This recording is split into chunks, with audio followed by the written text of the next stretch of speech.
Who Murdered Charlie Kirk? Investigation Deepens.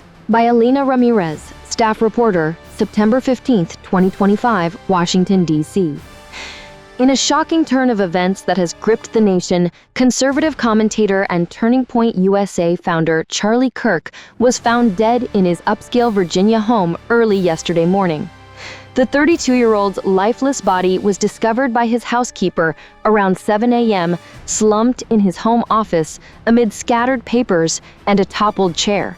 Authorities have ruled the death a homicide, citing signs of a violent struggle and a single gunshot wound to the chest. As federal investigators from the FBI and local police intensify their probe, questions swirl.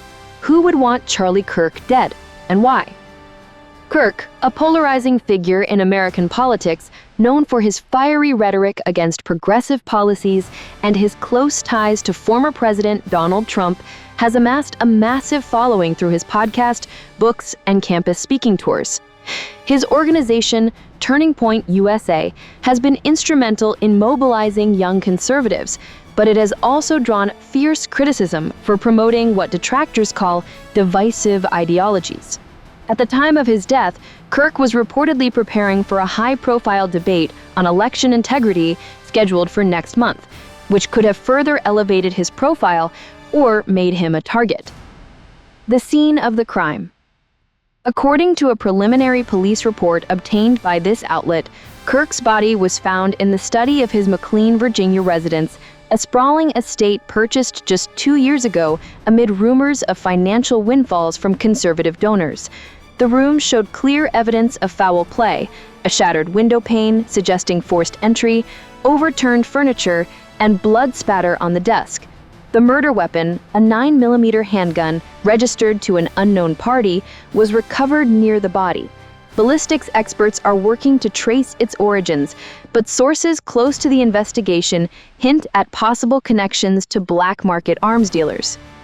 No signs of forced entry were found at the home's main entrances, leading detectives to speculate that the killer may have had inside access or used a sophisticated method to bypass security.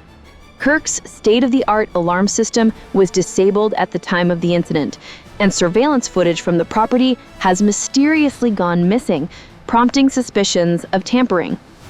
Persons of interest emerge. As the investigation deepens, several individuals and groups have come under scrutiny. Kirk's personal life, often kept private, is now under the microscope. His recent divorce from his wife of 5 years, amid allegations of infidelity, has resurfaced, with the ex-spouse, a former TPUSA staffer, being questioned for several hours yesterday.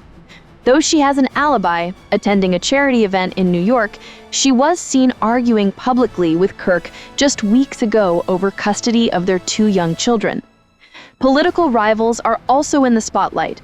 Liberal activists who protested Kirk's events vigorously in recent years, including a heated confrontation at a California university last spring that turned physical, are being interviewed.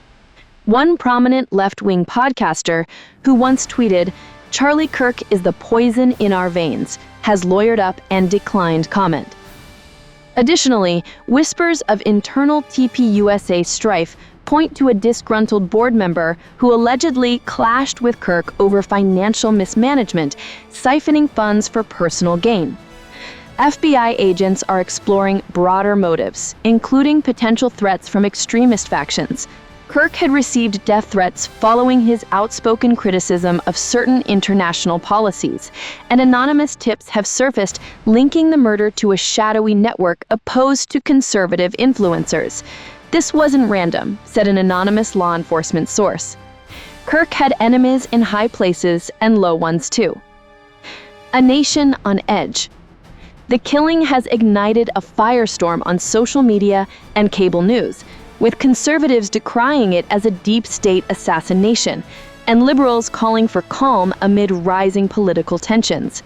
President Captain R issued a statement expressing condolences and urging unity, while Trump's camp labeled it a tragic loss for the fight against woke tyranny. Vigils are planned across the country, from Kirk's hometown in Illinois to the streets of Washington. Forensic teams continue to comb the scene, and autopsies are underway to rule out any poisons or additional trauma. The FBI has appealed for public tips, offering a $100,000 reward for information leading to an arrest. As leads multiply and alibis are verified, one thing is clear. The murder of Charlie Kirk has exposed the raw underbelly of America's divided soul.